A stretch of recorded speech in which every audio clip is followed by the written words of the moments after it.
El 4 de noviembre de 1966 se produce la terrible inundación de Florencia. Vamos a hablar hoy entonces de esta otra catástrofe, que es una catástrofe mucho más reciente, que produjo un daño en lo personal, en lo material bastante menor que el terremoto de Lisboa, pero que produjo una destrucción cultural verdaderamente tremenda. La inundación de Florencia puede decirse que era previsible, aunque lo que no era previsible era la magnitud de la misma, la magnitud de la crecida del río Arno.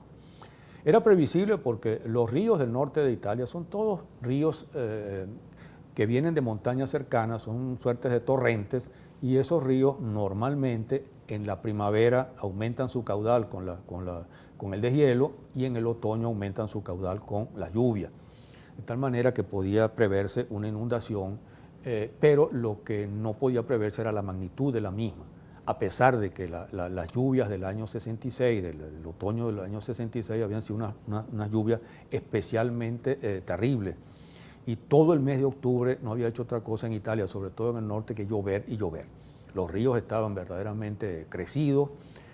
Florencia había estado sometida, por supuesto, a esas crecidas del Arno y recordaba en su historia una serie de inundaciones graves, una en 1333, una en 1547, otra en 1834, que creo que son las más grandes antes de esta.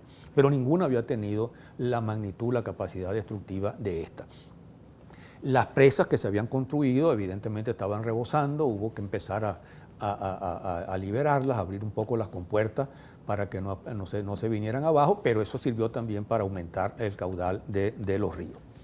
Ahora bien, la inundación se va a producir justamente el 4 de noviembre, pero había comenzado ya prácticamente la noche anterior la lluvia, y ya había desde unos días antes informaciones, noticias del desastre que se venía produciendo en toda la llanura toscana, igual que en la llanura veneta. La inundación había comenzado prácticamente, el río Arno, a desbordarse de una manera brutal desde la noche del 3. En la noche del 3 ya había indicaciones de crecimiento del río, anuncios ya hacia la medianoche de que algunos barrios se estaban inundando, las lluvias continuaban y la inundación fue aumentando en la madrugada del día 4, pero realmente fue en la mañana del 4 cuando se produce verdaderamente la inundación, digamos, final. Y aquí ocurre también un hecho importante, que es que el día 4 era día feriado. Era un día feriado porque se celebraba el Día del Ejército, una de las victorias de Italia contra los austríacos en la Primera Guerra Mundial. Eso significó que mucha gente se hubiera quedado en sus casas, que alguna gente se hubiera ido de Florencia por el feriado, y eso permitió de alguna manera que los daños humanos pudieran haber sido menores.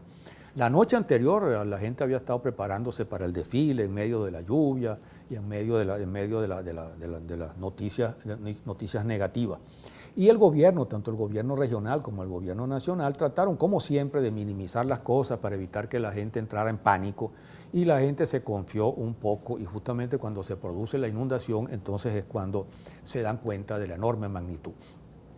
Ya en Florencia prácticamente hay una parte, como en otras ciudades, una parte baja y una parte un poco más alta. Y la parte baja es generalmente la parte más antigua, la más medieval, la más hermosa, y aquella parte en la que se concentran las riquezas, como pasaba en la Lisboa de 1755. Y la inundación empezó del otro lado del Arno, lo que se llama el Oltrarno, y fundamentalmente en varios de los barrios de ese lado. Pero la mayor parte de la riqueza cultural de Florencia está cerca, al mismo nivel prácticamente del río. La Biblioteca Nacional, el Museo de los Oficios, la Santa Croce y el barrio de Santa Croce, y esas fueron las zonas donde el río entró con mayor fuerza, con mayor violencia. El río afectó el Ponte Vecchio y estuvo a punto de derrumbarlo, cosa que hizo que los joyeros salieran corriendo en medio de la lluvia a tratar de llevarse las joyas antes que se perdieran. Inundó el barrio de Santa Croce y la iglesia de Santa Croce, inundó los sótanos de la Galería de los Oficios, llegó hasta la Piazza de la Signoria y verdaderamente todo el centro de Florencia fue ocupado por el agua. Además, las calles, como son calles medievales, calles estrechas, sirven para potenciar la fuerza del agua y la capacidad destructiva. Y además lo que ocurrió fue que el agua entró prácticamente en los sótanos de las casas y allí había acumulado mazú, o sea, el aceite pesado que se utiliza como calefacción, o se utilizaba como calefacción, el carbón y la masa de barro, de mazú, de carbón, con los restos de árboles y todas las cosas arrastradas por la inundación, provocaron primero una subida del agua de varios metros. El agua llegó hasta al segundo piso de muchos edificios, en algunas zonas llegó hasta 5 o 6 metros, y luego cuando terminó de bajar, porque llovió todo el día hasta la tarde, casi hasta el anochecer, que fue cuando pararon las lluvias, lo que quedó fue un verdadero pantano de barro combinado con todas estas cosas. La inundación de Florencia no produjo afortunadamente demasiado daño en cuanto a vidas, pero sí produjo daños materiales importantes. Se calcula que unas 50.000 personas quedaron prácticamente sin hogar, que hubo unos 15.000 carros arrastrados y destrozados por el río, que hubo 6.000 boutiques absolutamente destrozadas. Y muchos de estos damnificados tuvieron que pasar mucho tiempo esperando que el Estado, que siempre trabaja con mucha calma, fuera atendiendo sus necesidades. La destrucción principal allí fue entonces la destrucción cultural. Florencia no solo es una de las ciudades más bellas del mundo, sino una de las ciudades que tiene mayor cantidad de riquezas culturales, manuscritos, pinturas, documentos de todo tipo, y todo eso fue dañado por la inundación.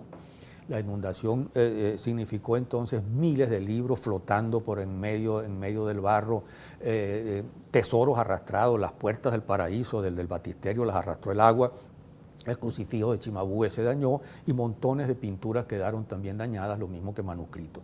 Y aquí entonces hubo un fenómeno sumamente importante y muy hermoso, que fue que se desató prácticamente la solidaridad internacional. Una solidaridad esa que se veían antes y que ahora es mucho más difícil de ver, y tanto de Europa como de los Estados Unidos acudieron jóvenes de todas partes, estudiantes de arte, interesados en la cultura renacentista y florentina, y fueron a Florencia a ayudar al ejército y a la gente que estaba tratando de salvar las riquezas culturales, y se dedicaron fundamentalmente en medio del barro, en medio del fango, a rescatar esa riqueza. Los florentinos los bautizaron como los Angeli del Fango, los ángeles del fango, y les reconocieron públicamente toda su labor. Eso eso permitió que se salvaran muchísimas cosas. Hubo otras que se perdieron, pero se salvaron muchos manuscritos, muchas pinturas, y sobre todo de ahí nació una escuela de restauración florentina que se ha convertido en una escuela de fama mundial, porque tuvo la oportunidad justamente de trabajar con nuevos métodos para rescatar buena parte de esos bienes culturales. En cosa de unos 2 años prácticamente, Florencia había rescatado lo principal de esto, había recuperado su aspecto, y se seguía silenciosamente el trabajo de seguir restaurando los bienes dañados. Esto es una síntesis rápida de un fenómeno verdaderamente terrible como fue esa inundación de Florencia, que estuvo a punto de acabar con toda la riqueza cultural de esa hermosa ciudad que es la capital toscana, Florencia.